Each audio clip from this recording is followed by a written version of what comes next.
Are you ready to go around the world? Sit back, relax, and buckle your seatbelt as we take off for an adventure. It's jet-lag free but filled full of fun and travel insights. The only thing you'll need to pack is a sense of humor. Time for the award-winning travel show, Around the World.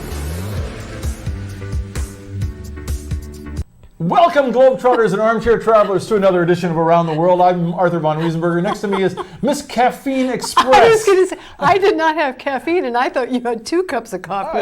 No, I'm just drinking water on this flight. Okay. But yeah, I had a little bit of matcha before the show. Oh, well, there you go. That explains everything. Welcome aboard our lovely aircraft as we make our way across the globe. And today we are going to some amazing places with some incredible people. Right off the top, we're going to be joining Max Hartshorne, you know, of GoNomad.com. He is the intrepid traveler, goes all over the globe. We get to hear from him from time to time. And he was recently in northern France to a town that begins with a letter A but sounds like N. There you go. I don't quite get that, but we're going to find out from Max all about a place that's really kind of off the beaten trail. Yeah. And then, if that isn't enough, we're going to head along the California coastline, one of the most beautiful coastlines in the world. And in fact, Linda Ballou wrote this book. Who just came back from writing this book. It's called Lost Angel in Paradise. And lots of great information. Lots of great hikes and places to go. Actually, a super gift for friends who might be coming out to California. To go hiking, and then she tells you where to go eat afterwards. Yeah. The places she recommends. It's very comprehensive. Very handy. Yeah. And it's only 90 some odd pages. It's not that thick a read. No. Later on then, we're going to go to Geneva, where there was a heat wave just this past week. In the last 2 weeks, they've had a heat wave. I think it's starting to cool down now. Poor people. But I was there in the midst of it all, sweating out a storm and shooting video to prove it. So we're going to be going to Switzerland, and then after Switzerland, Martha Bull's going to take us on the Amtrak. Yeah. Aren't you? I am. You got a great video you made that takes us from Santa Barbara all the way down to San Diego and back. And I had you do the voiceover. Well, you know, yeah, I'm at your service anytime. We got all that and much, much more in this edition of Around the World. But first, it's time for Travel News. Travel News is brought to you by the internet website, atw.tv. atw.tv is the first place to go, even to visit the last place on Earth. And when it comes to travel news, Martha, I've got some news for you. Okay. All right.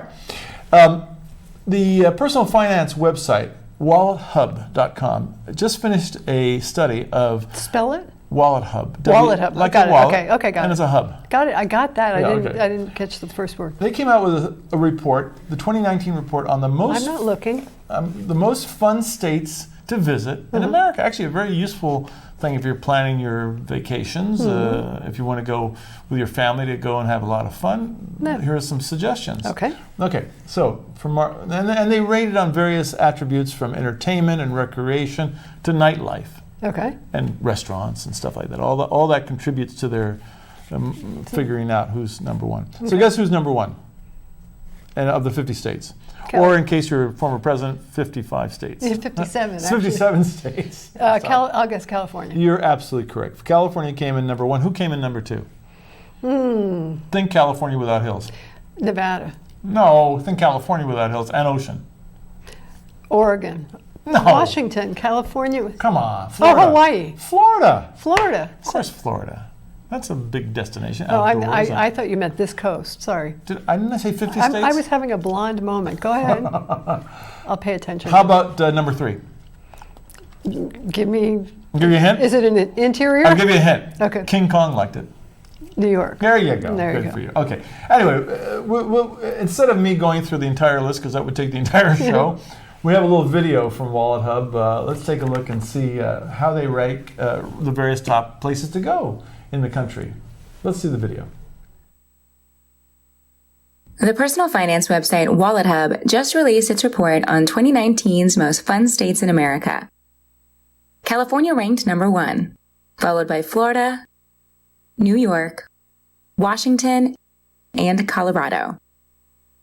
The fun continues in Nevada, Minnesota, Pennsylvania, Oregon, and Texas. The study was based on 26 metrics. California shined in number of attractions, restaurants per capita, and ideal weather, but could still use improvement in its variety of arts, entertainment, and recreation establishments. Full results can be found at wallethub.com. All right, so here's some questions for you, Okay. just in regard to their study. So most restaurants per capita, what do you think it is? Most restaurants per capita? Yeah, which state? California. I'll save you the pain. Okay. But how about the fewest restaurants per capita? What Probably state? Alaska. No, North Dakota. Really? Well, it's not a up there. surprise, is it? Yeah. Most movie theaters per capita? I have no idea. California. Oh, wait, I'll just say California for everything. Fewest? Delaware. Who knew, huh? Most golf courses and country clubs per capita? California. No, Michigan. And the fewest?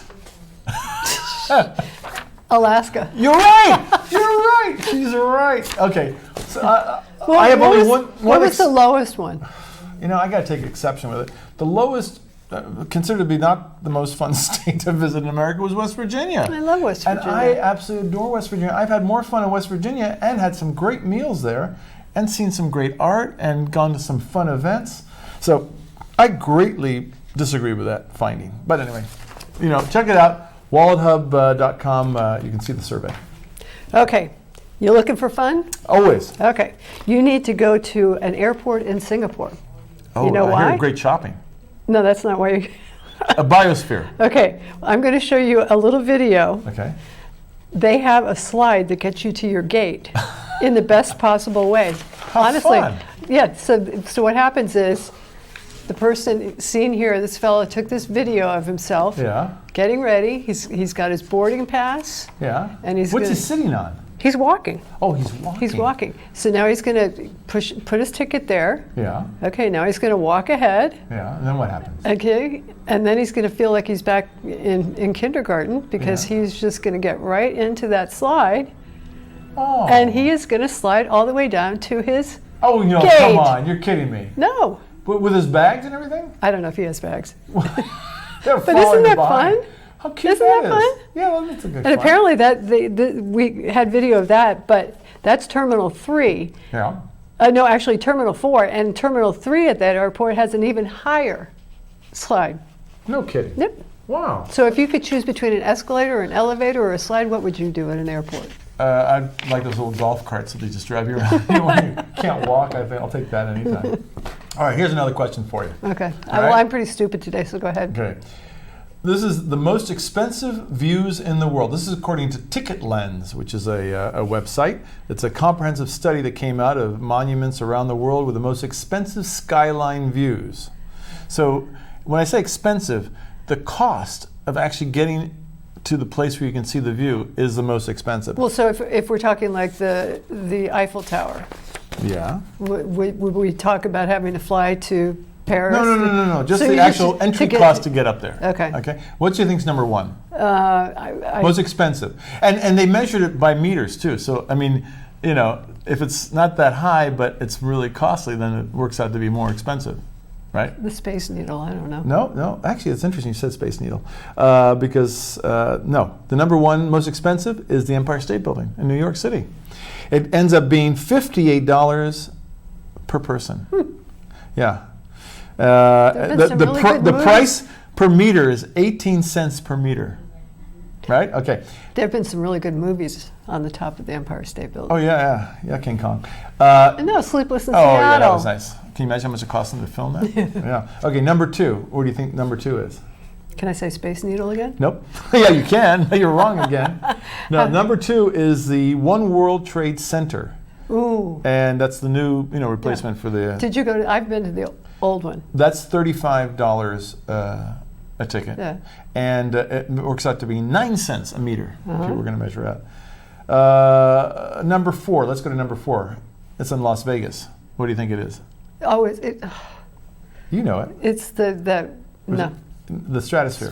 Yeah. Yeah. It doesn't, and isn't there like a roller coaster ride Yes, on it? Yeah, exactly. they're nuts. $27.50. What else is good? Well, let's go out of the country. Maybe take a look at something overseas. Most expensive overseas? Eiffel Tower? No. I'm just going to keep saying They're not Eiffel even Tower. on here. Don't forget the Eiffel Tower. They're not in the top 10. Burj Khalifa, which is in Dubai. Ah, That's that's not $100. That's not Europe. No, I said most expensive outside. Well, Oh, outside. overseas. Okay, I thought you were saying $100. Okay. Second one, guess what number 2 is? Guangzhou, God in bless China. You. God bless you. $57. Anyway, London, number 10, the Shard.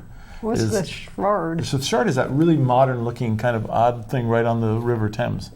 Anyway, that's $40. So it's not cheap to get a view, but it's interesting. Okay. A room with a view. Yeah. Okay. Have you ever? I've never let this happen, but What's that? I know people that have let this happen. Getting ready to go on a trip Yeah. and realize their passport has expired. Ooh, Uh-oh. not a good idea. Nope. So what do you do? So FedEx has a new program or a new service available. It's not cheap. Yeah. But if you have your tickets in hand and you're packing your bag and you pull out your passport and you realize I'm leaving in 24 hours, well, they can do it. You can go to there's like hundreds of 2,000 FedEx locations across the country. You can get your passport picture taken. They can expedite it to the federal government, and then they'll have it back to you within 24 hours. And they have tracking throughout the whole process, so you know exactly where that passport application is and as it comes back. And just so you know, it's going to cost you about $700. But it beats if you have if you have your plane tickets and you have your hotel reservations and everything, and you need the passport. That's the way to go, and that's the new service from FedEx. It's great to know. Now, it might cost you more if you're in the Eiffel Tower. Or Alaska. Or Alaska. That wraps up for Travel News, and Travel News is brought to you by the internet website atw.tv, the first place to go, even to visit. The last place you've been. Oh, okay, that sounds good. We're going to take a break. When we come back, we are going to go to World War I with Max Hartshorne. Stay tuned, we'll be right back.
Welcome back to Around the World.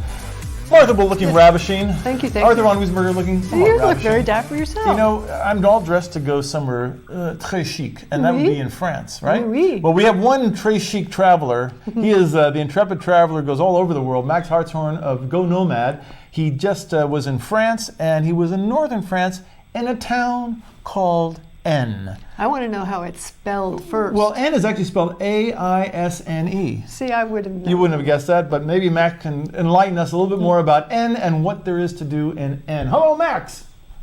Good to be with you guys. Good to be with you, Martha and Arthur. Hi there. And Aisne is actually the little region, And some of the cities in Aisne, up next to near the Belgian border, are Léon and Saint-Quentin and Soissons. So some of these towns were famous for being the home of World War I. That's what happened up in that part of France. Wow. So did you go take a look at some of the World War I travel sites there? We did. It was a really fascinating series of things we did. There's a place where you can go, and it's a special road. It's called the Chemin des Dames. And that is the road where a lot of these attractions are taking place. World War I didn't happen for very long. It was about 3 or 4 years before the U.S. got in. But these people were bombing each other back and forth. And one place we went near the Aisne region was a place called the Dragon's Cave. It's the Cavern of the Dragon. And you can go. They just opened this new little place where you can go underneath and see where the Germans and the French on other opposite sides of the cave hid out from each other as the bombing was going on up top. It's really amazing story of this Caverne de Dragon along the Chemin des Dames, which is this road, and you can see foxholes, and you can see places where entire villages used to be that were now just a series of holes. Wow. It's pretty amazing what happened there. Was this town the same? Did this town also get devastated in the Second World War? No, it didn't. The Second World War really took place in much different parts of France. There was some activity, but the bulk of the World War I was really fighting over this region that was up near Belgium. So you see the city of Ypres in Belgium where they had the gas attacks. All along that northern frontier was where the World War I happened. It was an unusually small area where it was, and that's why they never really ended World War I until the United States came in, and then it was curtains for the Germans. Wow! Wow! Interesting. Is it a place that you would go to? I mean, as a traveler for a day or two, or is it just like passing through on the way to somewhere else? Well, I was there for 4 days, and I really had a very full 4 days. We got a chance to see some of the World War I sites, and then, like any place in France, there's wonderful places where they grow champagne. Near the Champagne area, so there's champagne vineyards to visit and some castles to stay. I stayed in this most wonderful castle. I couldn't get over this castle I stayed in. They have it was a castle, and it was attached to an older medieval castle. So it was like an 1800s castle attached to this like 10th century ruins of a castle. Just some of the most beautiful countryside and walled medieval little villages like Léon, and some just amazing sights that it was fun to be in a part of France where you don't see as many Americans and you don't see as many tourists. It really was, just French tourists, Belgian tourists, but not the same, people that you might see in Paris or in Rouen, places where they're more common for Americans to visit. So I imagine, we're looking at the castle now. I imagine being there would be probably springtime or fall would be a good time of the year to visit.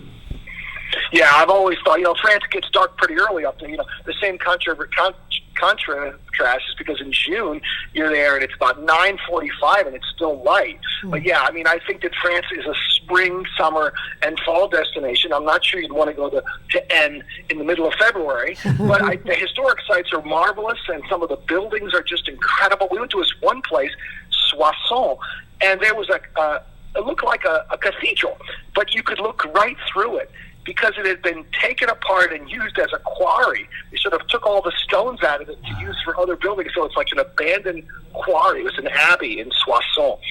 Some of these towns are just places that people don't really know about. And in Italy, the biggest problem for Italian tourism is that everybody wants to go to the three cities. They want to go to Florence, Rome, and Venice. I think in France, too, Paris is pretty over-touristed.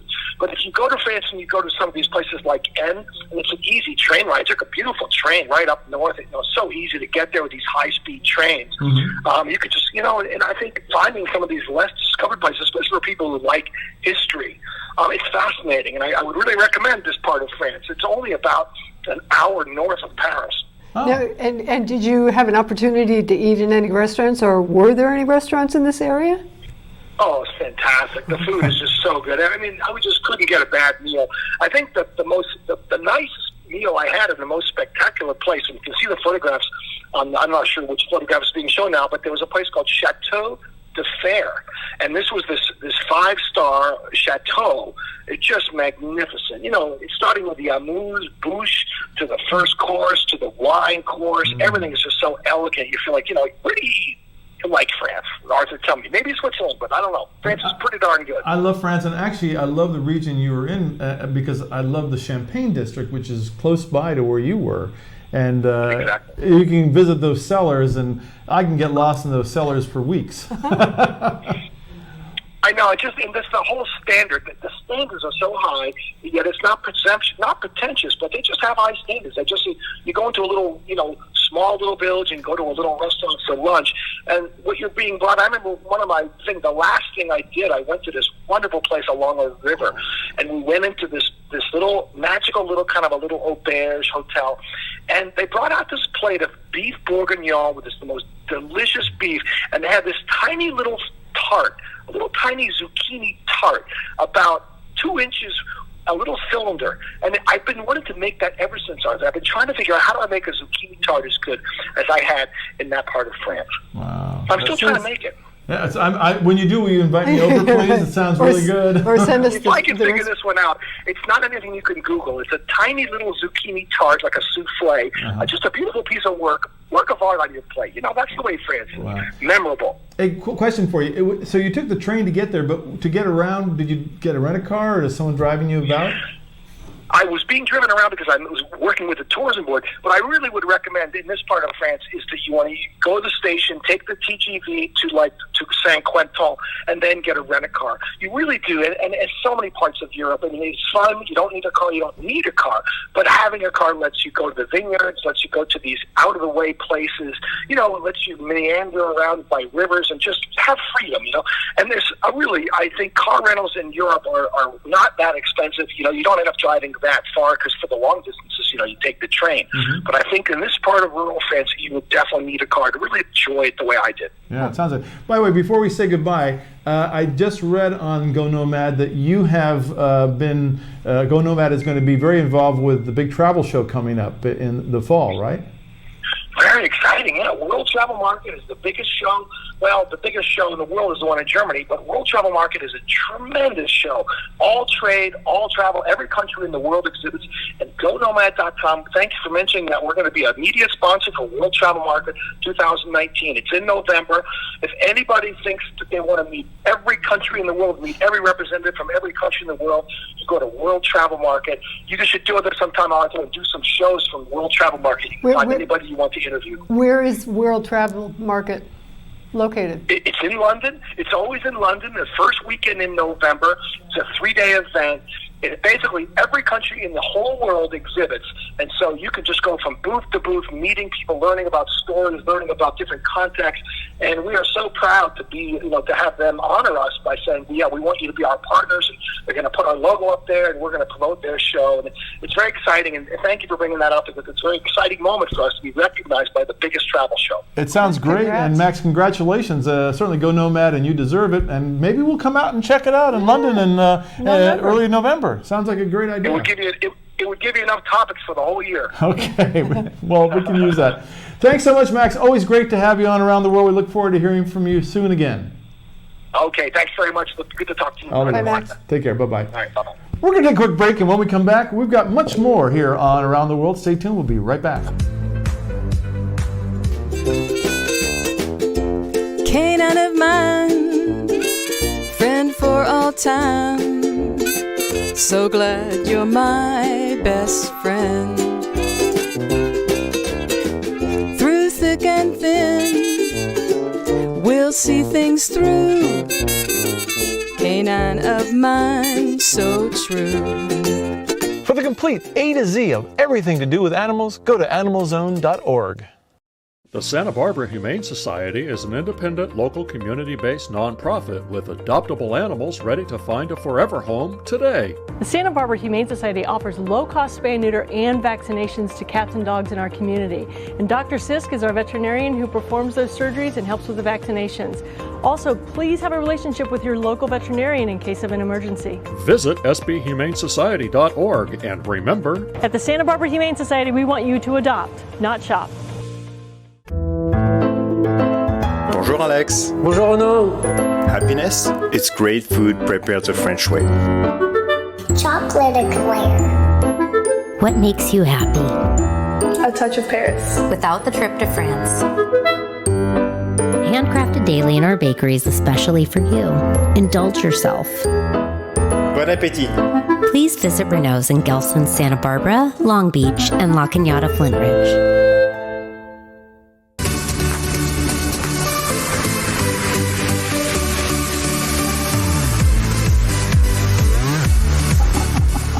Welcome back to Around the World. I'm Arthur Von Weissenburg, and Martha Bull is here, and she's telling me to stop it, and I haven't done anything quite yet. You're like a kid in second grade poking at people. No, I know, it's fun to poke with Martha. Anyway, folks, welcome back to Around the World. We got a great segment coming up now because one of our favorite travelers, Linda Ballou, is in studio. Linda has just published a book that's come out called Lost Angel in Paradise. It is all about hiking and exploring the California coast, from Malibu and Santa Monica all the way up to Point Reyes and Fort Bragg and beyond, right? Mm-hmm. And Linda, thank you for joining us. Thank you. I'm really thrilled to be here. Now, I'm reading this book and I'm thinking, now, are you going to hike up from Topanga Canyon to Santa Barbara? Or it seems like you know every little inch of the way. Well, I hate to date myself, but over the last 30 years, I've roamed the coast, gone up and down. And this is my 32 favorite days. Some of them are beach strolls. I tried to pick some private beaches that aren't so crowded. And hikes, but they're like, 1 to 2 miles. Any person with modicum of fitness can do the hikes that I suggest. And then at the end of the day, I take you to my favorite eatery, and it's almost always seafood, because I have to admit I love seafood. I like that part though, because at the end of a hike, I have a good appetite. You're ready. You deserve it. You've earned the calories. Absolutely. And you look forward to it. And like the day here in Santa Barbara is one of my absolute favorites, the one at Arroyo Burro Beach, which the local people call Henry's, I know.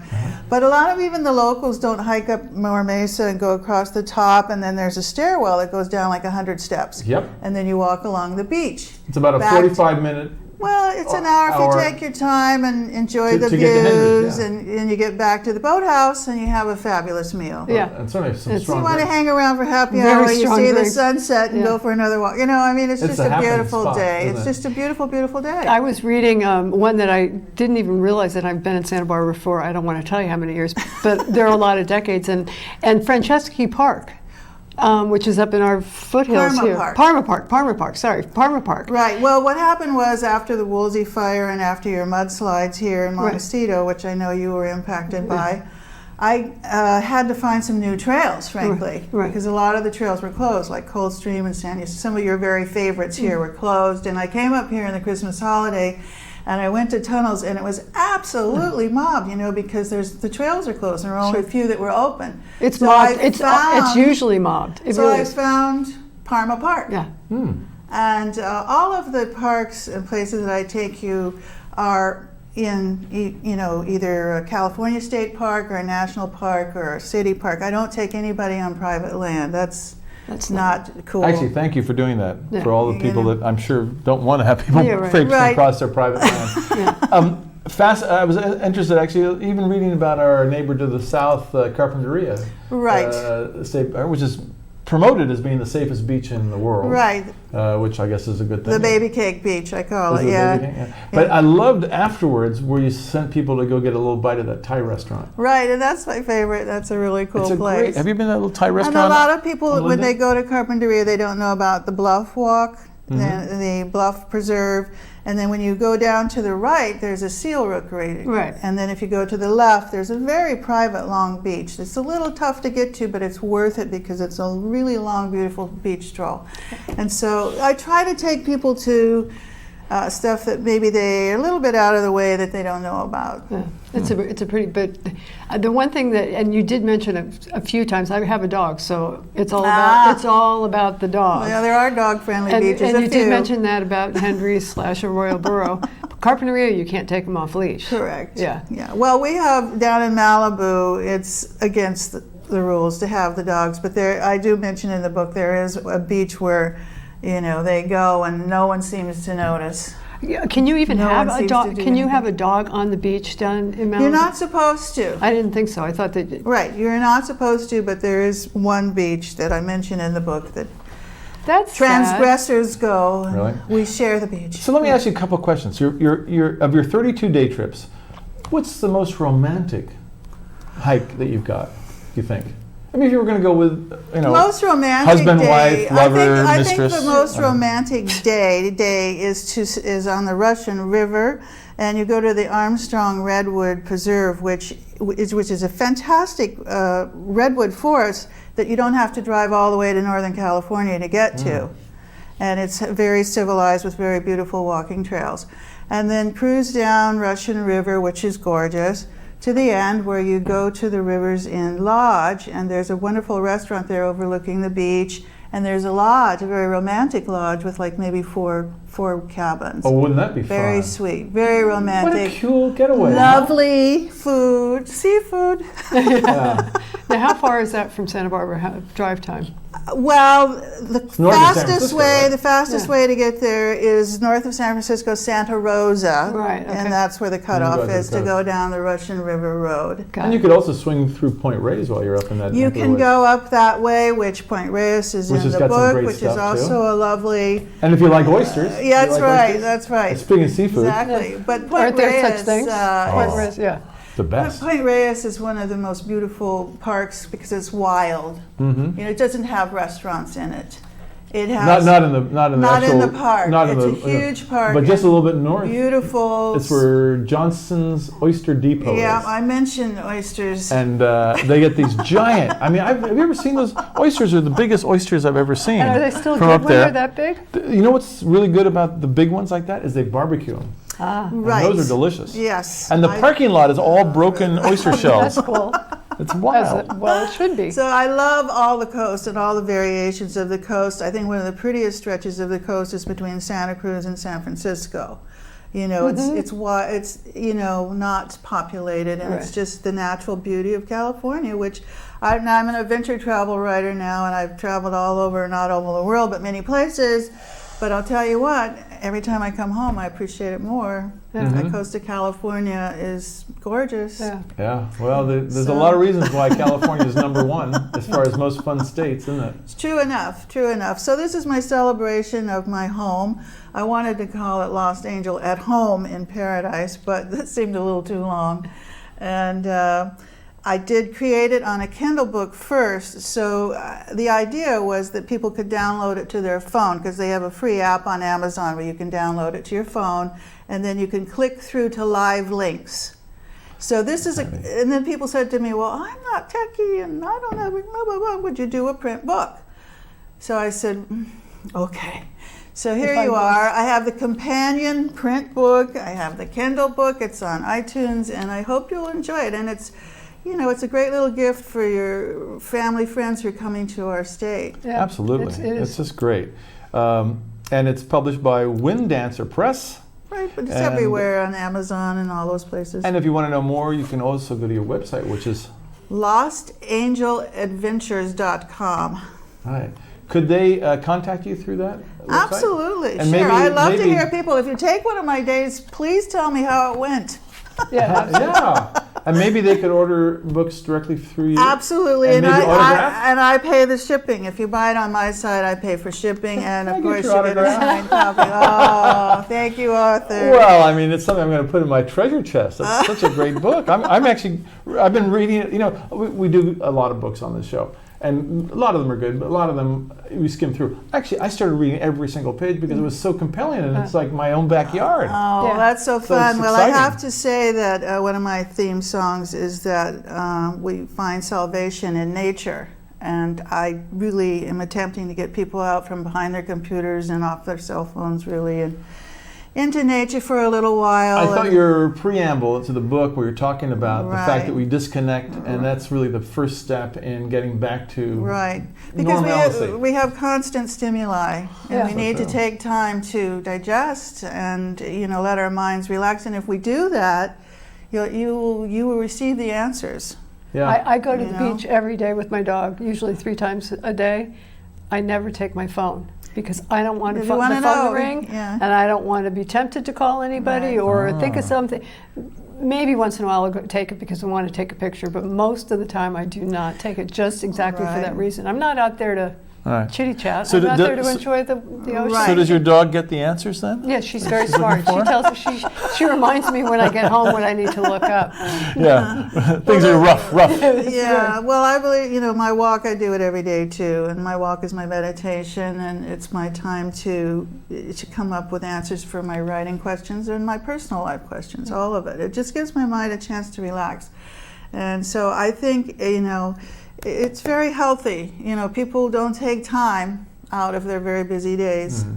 And I really wish they would, and I'm making it real easy for them. Yeah. Lenny, you got some trips up on the horizon? Well, you know what? I do. I've got a big trip coming in 2020 to Australia. Oh, great. And I got a whole week in Tasmania. Oh, you devil, you. That's right. I want to hear all about Tasmania. Will you take pictures of that little Tasmanian devil? Oh, and I can't wait to come back and tell you about it. Okay. It's I'm really excited. I've been wanting to get down under for a long time. I've been to New Zealand, but Australia is a big trip, Sure. So I'm super excited about And then that. what time of year are you going to go? I'll be in the summertime down there. Got it. Right. That sounds great. Yeah, All right. I'll be back. Well, thank you so much for coming in today. It's Thank great you. to see you, as All right. always. And Thank you. again, don't forget, get this book, Lost Angel in Paradise. It's really really a is. great read. You'll enjoy it. Yep. And we appreciate it. Thank We're gonna you. take a break. When we come back, we're going to be going to Geneva, Switzerland Yes, next, we are. and see the heat wave. Stay tuned. We'll be right back. See the heat wave? How about experience it?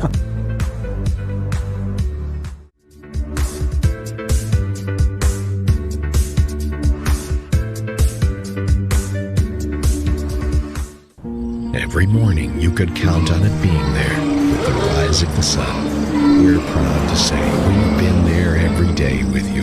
The Santa Barbara News Press plans to continue sharing the news of the day with you all through the year and beyond. It's nice to know there are some things you can still count on. The Santa Barbara News Press, serving Santa Barbara since 1855.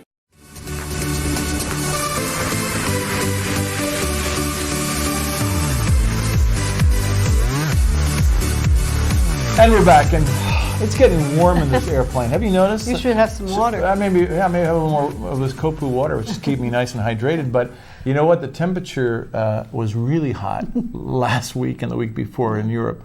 It was breaking records. Unbelievable. I mean, 100 degrees, over 100 degrees in France and Switzerland. Right. The records, as long as records have been kept, were being broken because it was a Sahara heat.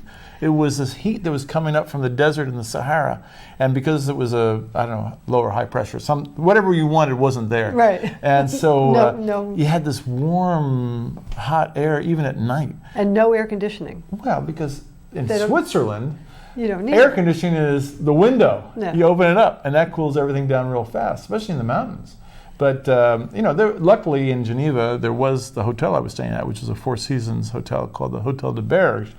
Luckily had air conditioning, Oh, so good. that was all I wanted to do is to stay in the hotel. But you're in Switzerland, you don't want to stay in your hotel the entire time, No. although that's a lovely hotel to be spending time in.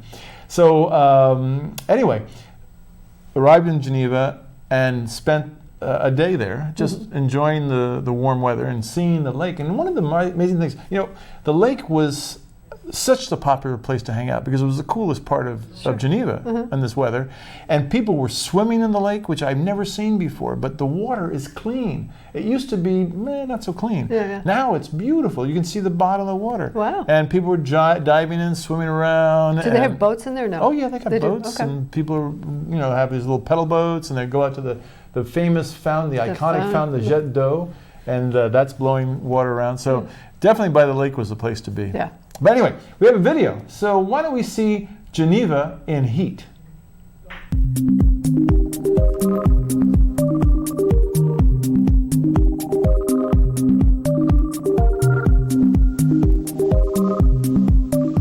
In June 2019, Europe had a heat wave that shattered records.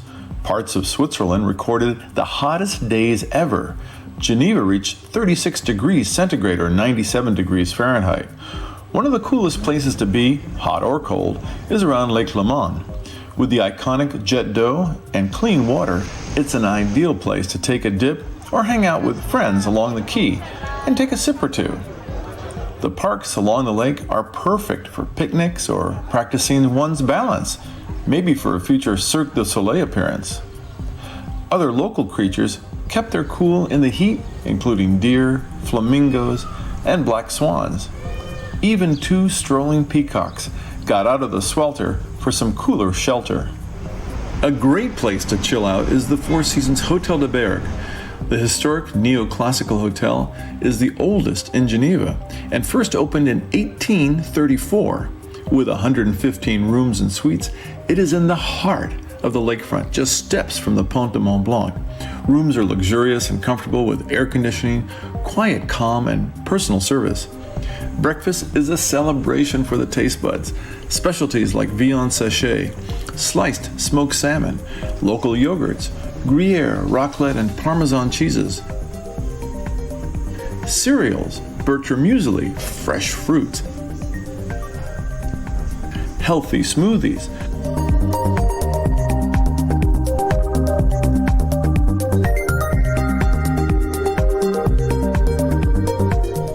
Mozzarella and tomatoes, buffalo ricotta, olive breadsticks, pear tarts, and other ways to savor Swiss breads like pain complet, breads and croissants, all to be enjoyed in the elegance of the hotel's beautiful dining room and bar. An iced cappuccino never was more refreshing, and eggs Benedict with salmon more elegant. Breakfast at the Berge is bountiful. For a little cool exercise, the hotel has a top floor pool. And for spectacular views and top-notch sushi, the Japanese restaurant Izumi is the hot ticket.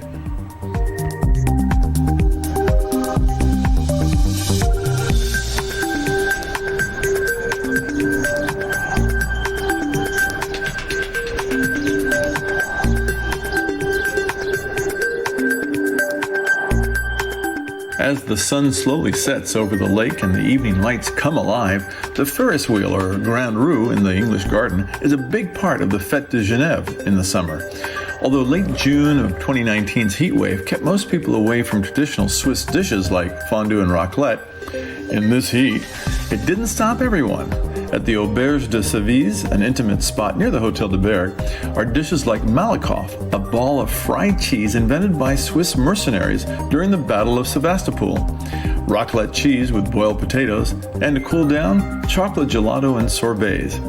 Then a delicious Swiss specialty, meringues with Gruyere double cream. So good the next day at the Co-op market, there was more to be stocked up on. And speaking of delicious, at Globus on Rue de Rhône, every gastronomic treat can be found in the food section, from fresh and canned truffles to homemade pastas to even premium tequilas. Olé! You can even sit down and have breakfast or a snack of the supermarket specialties.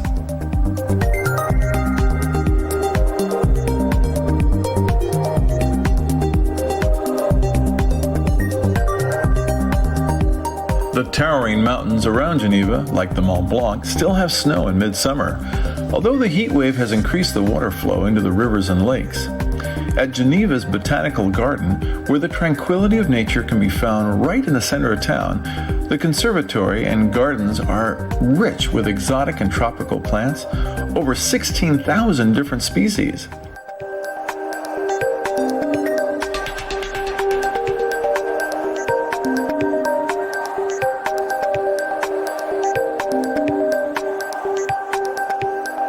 There's also the carousel of fairy tales, fascinating wood sculptures, and tree history, as well as local animals.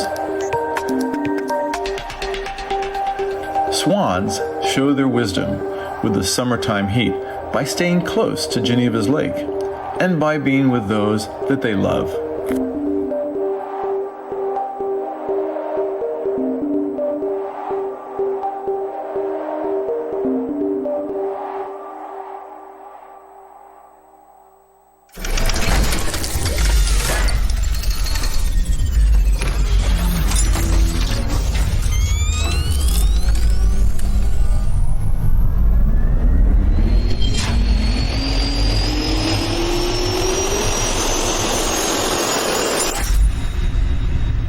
I love those swans. Aren't they beautiful? Little... And those swans were so. I mean, I was just about this close to that swan, and it didn't get spooked at all. I mean, they're used to people because people come down and feed them, and that's right in front of the Hotel de Berge. Oh, yeah. By the way, if you do want to go to Geneva, a couple of sites you may want to visit. One of them, of course, the best site for visiting Switzerland is a site called myswitzerland.com. It has everything about everywhere in Switzerland. You can find all about the Swiss rail passes, the Swiss travel passes, which are great ways to visit Switzerland and save a lot of money because you get into sites and attractions and discounted or free. Right. And that's a good price. It's free is right. And of course, Swiss rail is a wonderful way to travel. And they also use the buses as well. And on the lake, you can use on some of the boats. Oh, cool. So that's kind of cool. And Four Seasons is you just put Four Seasons Geneva, and you'll find the hotel. Even there. if you don't stay at the Four Seasons, just go to look at the flower arrangements. Well, it's beautiful. I swear the Four Seasons knows how to do it. They do it. And there's a beautiful bar in there if you want to go in for a drink in the afternoon. The terrace is really pretty too. Yeah. Anyway, great place to go. And there we go. There's Geneva. I'd recommend it when it's under 100 degrees. Yeah, which usually is most of the case. This was really unusual. But anyway, it's nice to be in Switzerland even under those kind of conditions.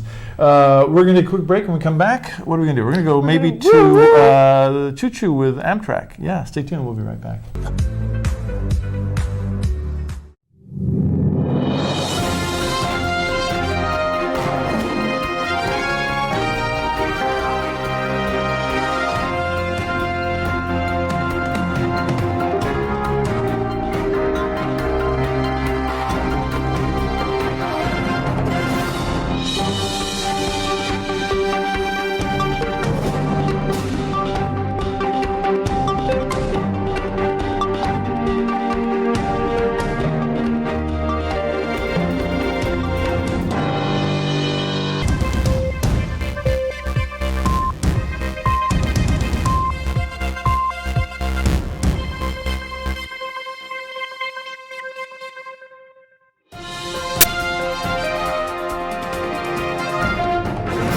Choo-choo! We're on our way. We're going to go on the Amtrak. And you know what? I think it's very, very brave of you to be on the Amtrak because some people complain about it.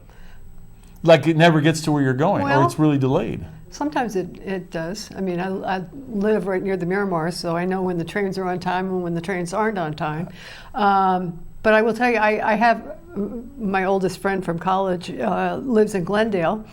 Sometimes you want to drive down there and see her, and sometimes you don't feel like doing that. And it's so much nicer to get on the train. You can, first of all, you can reserve your seat or reserve the car because they have coach class and they have business class, and you can reserve it online, super easy. You can print up your boarding pass. For example, for me to take the trip from Santa Barbara to Glendale, it would be $30 in coach. It would be an additional $15 to go business class. And what do you get? In business class, first of all, they give out a whole box full of snacks, all different kinds of snacks. They give you trail mix and a little bit of cheese and crackers and cookies and which is kind of nice.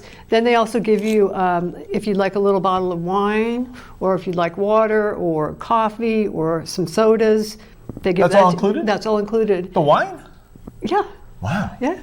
Who knew? I can drink $15 worth of wine really easy. I don't know if they give you a second bottle, okay. Second glass. But anyway, super easy. And if you've gone on the Amtrak before and you're familiar with getting on and off the train, particularly in Santa Barbara, we have a really nice parking lot right by the train tracks. Okay. And if you know, and you always know that the very back car heading south is going to be the business car. You can literally, I pulled my car up and it was in the very first spot, and I had to walk maybe 15 feet and walked right onto the train. No exercise for you, huh? No, absolutely not. And then they're pretty efficient getting you on the train, and then you generally, some people, they have a handicap area down below where people that can't make it up the stairs can stay, and then you just you wander up the stairs. They have a nice big bathroom. Upstairs is really observation area. Sort of, right? yeah, exactly. And the seating's very comfortable. They have some that are 4-seaters, so you can be facing forward or backwards, or you can just be two at a spot. They have Wi-Fi, which is super easy. So what I did is, I'm sitting there eating my snacks, I had a little glass of wine, I turned on my little TV, and I could watch actual direct TV. No kidding. And then it started getting a little sketchy as I went, through Chatsworth, and I think the signal wasn't so good. So I had a downloaded movie, and so I watched a movie. And and the thing about going on the train, when you're driving in your car and you're heading south or north, you're sort of focusing on driving this way, and you're not paying that much attention to what's going on the beach. And also it's really nice to be in the train with everybody stopped, in traffic, and you're going 55 miles an hour. But nice. You get to see some spots that you wouldn't normally see from the car. Coming back from Glendale 2 days later, it was really fun to see how many people all along the Ventura coastline were at the beach and just frolicking around, and it was just really fun. You can't really see that as as in detail as you can from the train. I've also taken the train up to San Luis Obispo. We were just on one of those cool old cars that they add to the end of the train. Some friends and I went up there, and you get to go through some areas in northern Santa Barbara County. You get to go through Vandenberg Air Force Base, and you get to see the silos, and that's really cool. And you get to see farmland that you didn't even know was there, and so you get to see a lot of the areas that you wouldn't normally get to see. It's just kind of to me, it's a treat. Yeah. And like I said, it's efficient. They do have a cafe car, of course. It's not really the one challenge for me on a train is. You start to walk, and and then it starts to pick up, and then you have to go between the cars, and you always think, is this the time that the train's going to decouple or something?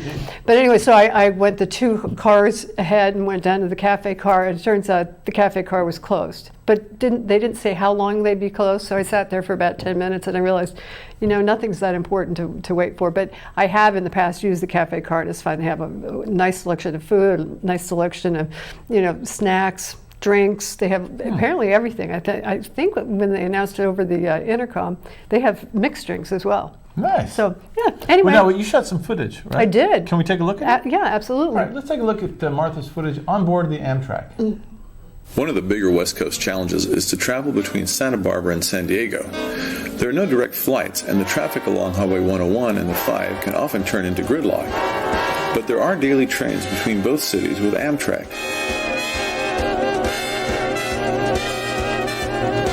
It's better to take the train than drive down. When you arrive in San Diego, you're nice and rested. You have a lot of time to do good things in San Diego. The Pacific Surfliner is the second busiest corridor in the U.S. In fact, California has the highest Amtrak usage of any state in the country. In 2013, the route carried over 2.7 million passengers. There is coach and business class seating.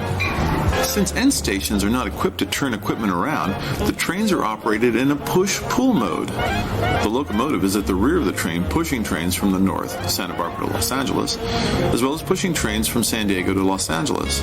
In Los Angeles, the locomotive reverses and pulls the train.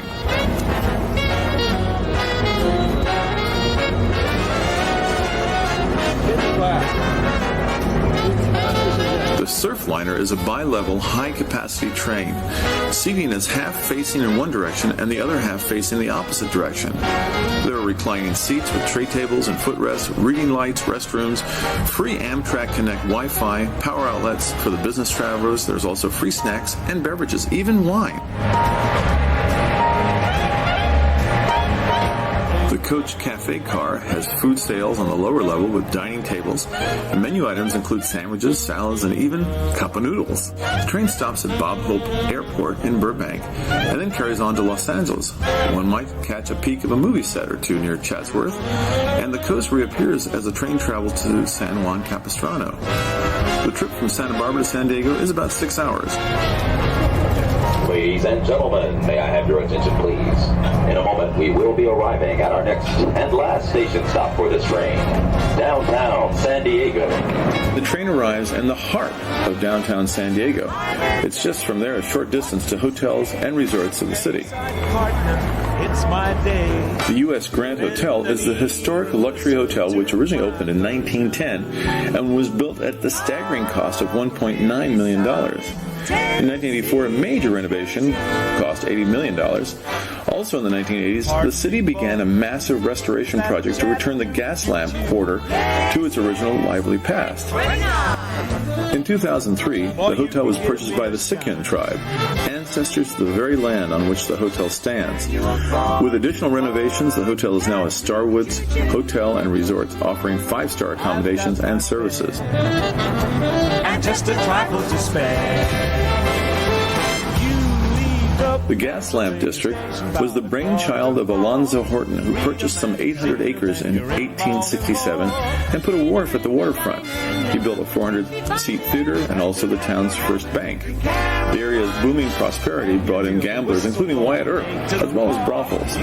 Today, one can take a walk through the Gas Lamp Quarter and read the fascinating and colorful history of her many historic buildings. The area has returned to its lively past, having a booming restaurant and bar business at night, which even spills over into the mornings after. A certain party at the station.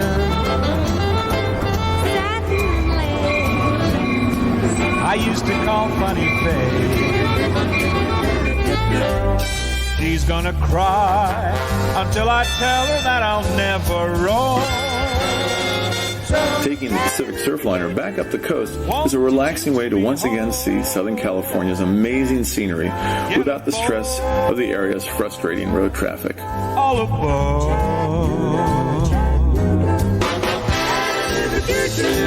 Won't you do me home?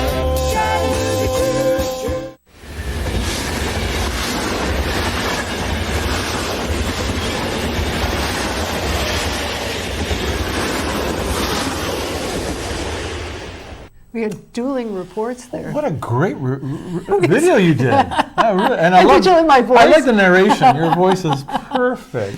Now, the one thing that I wanted to mention about if you're leaving out of Santa Barbara, and I don't know if this is the case throughout Southern California, but if you keep your boarding pass and you've parked in the parking lot, they charge you $5 a day rather than the maximum, which is really, that's a good point. It's a really good point. So make sure if you've parked in the parking lot, you show them the boarding pass, and they'll only charge you $5 a day, and I think it's a maximum of 30-day stay. Oh, okay. Yeah. Wow. So Great. there you go. Well, it is a good tip. Thanks for that, Martha. And no problem. You know, it's been a great show. I can't believe it's already time to cool our jets. We really want to thank all of our guests that were on board this week, including Max Hartshorne, who took us to northern France, Linda Ballou, who took us hiking along the California coastline, and I took you to Geneva, the hot Geneva, and you took us up on the Amtrak, which was really great. If you want to know more about Around the World, you can always check our website out, which is atw.tv, and also all of these videos that you see on Around the World are also up on YouTube. The channel on YouTube, just put Nipper VW, NIPPER-VW, and you can see everything. There's all Switzerland travel videos, there's other travel videos, Italy, and so forth. So you can kind of, there's also some good music. We have playlists of music. You do have, you're very good at music. Right. I want to thank all the team here on Around the World. Our director, Michael Nicholson, who does an amazing job. Ken Baxter, who not only edits it, but also makes sure all the technical stuff is operating properly. Eric Davis, who runs TVSB, which Eric does a great job, and all the folks, JP and Mark, who help us make this show happen. So thank you for watching. Thank you all for being part of Around the World, and we'll see you next time. In the meantime, we wish you happy trails.